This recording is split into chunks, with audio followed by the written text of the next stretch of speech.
Let's go.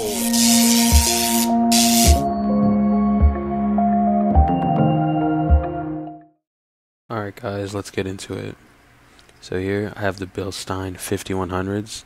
Let's start with the front shocks. They're fully adjustable from up to 0 inches to 2.5 inches of lift, 0 inches being stock ride height.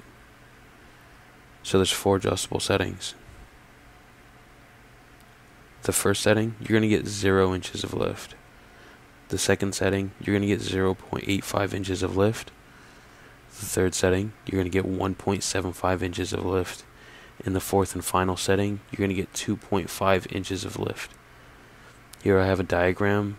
From left is the lowest to right is the highest. These are the grooves you're going to want to put them in for the height. The Bilstein 5100 rear shocks are non-adjustable. They don't lift the rear of your vehicle. The only way to lift the rear of your vehicle is use lift spacers or lift springs.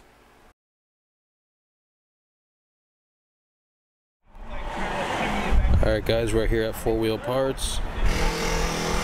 I just picked up the Bilsteins for the rear springs.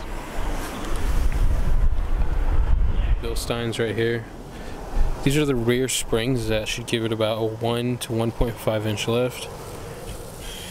And then here I just went to Toyota for the stock wheel locks. And of course in black, because I'm planning on getting black wheels, so keep you updated with that. But first let's pop these open and see what they look like. Alright guys, so I took one out. They're both the same, so focus on that. There you go.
Excited when I got back in because they told me it was all done. So all finished, I went with a 1.75 inch lift with OEM springs in the front. In the rear, I went with the 1.15 inch of lift. 1 to 1.5 varies because some of the models have third row seating for the SR5s, and also if you have a full tank, it'll make it a little heavier in the rear. Before I get out of here, I'm going to hit the alignment rack to get everything lined up, and I'll be back in about 2 weeks to realign it while everything settles in.